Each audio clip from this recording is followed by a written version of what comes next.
amoebas, but I do believe somewhere that we will probably never ever get to as humans, there is life elsewhere.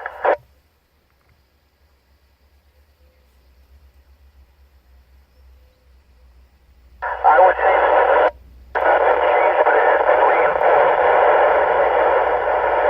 Space station is that we live on a beautiful planet.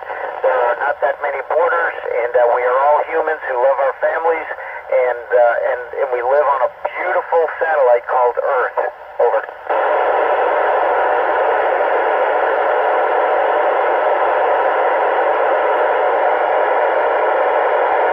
I think there are two very critical aspects of space travel that we need to have revolutionary improvements on. The first is protection from radiation. To get to anywhere's distance in space, we have to be able to protect ourselves from the extreme radiation that we'll be forced to fly through. And we will also need propulsion that is not chemical propulsion, but can get us to these distant places with minimal energy. Over.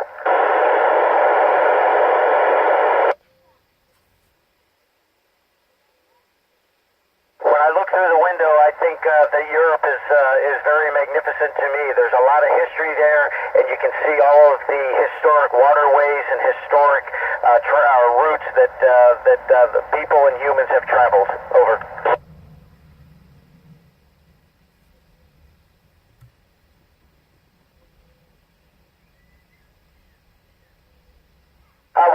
It really doesn't affect us very much up here. We're very busy with work, and we get to see, if we want to look at it, we can see several sunrises a day. We have up to 16 of them every day, along with sunsets.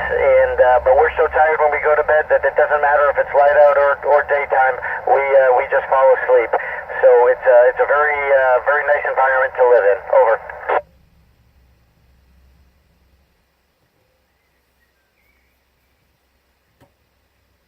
I have heard that same story, but my sense of taste has stayed the same. I still like ice cream, I still like cookies, and I still like steak.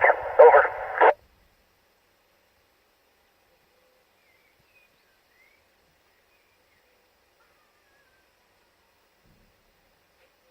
Well, it's actually very similar, and if you've noticed, our astronauts and cosmonauts train in pools to get neutral buoyancy, but when you hold your breath and you go to the bottom of the pool and you push off the side and you float along, that's really cool. That's kind of what it feels like to float along in space, except you don't have all that water around you. You only have air for that. So it's very similar, but it's different because you don't have the big water effect. Over.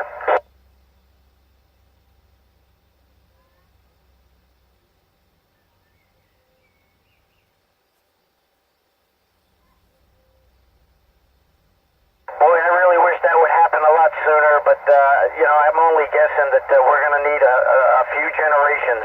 But on the bright side, we went from just barely flying airplanes to being in space in under 100 years. So a generation or two, you could see some significant changes in technology that would allow us to do all kinds of neat things between Earth and space. Over.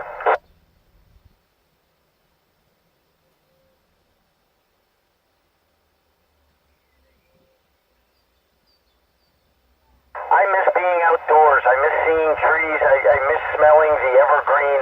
I miss smelling the rain when the rain comes down and hit the hot pavement. Over.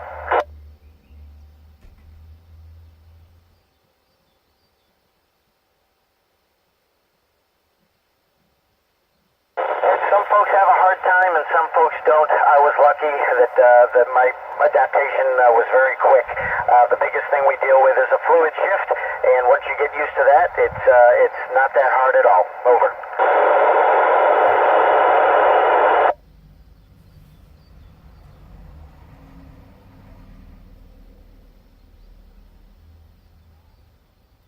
The one thing that was a little surprising was how fast we were moving. The Earth is rotating and we're moving, and when you're trying to take a picture, you got to do it quick, or before you know it, it's gone. Over.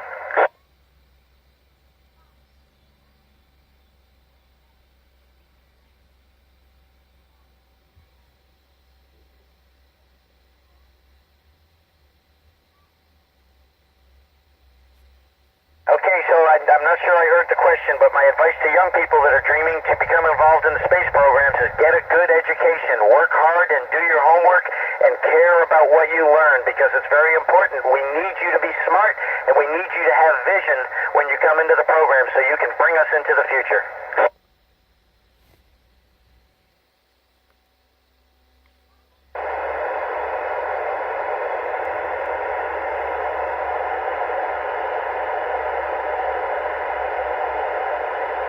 I did not copy that question. Could you say again?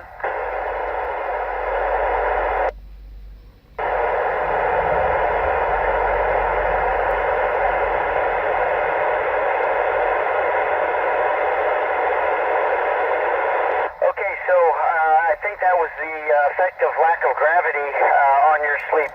And there was nothing that really affects the sleep. We just kind of, it's a very sound sleep and there's no pressure points, so it's a very nice sleep. Over.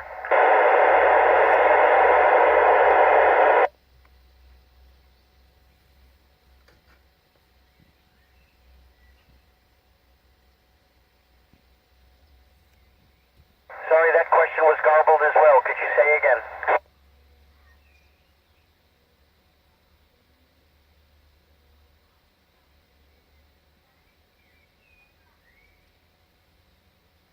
And Kings High School, I think we are losing contact here. I'm not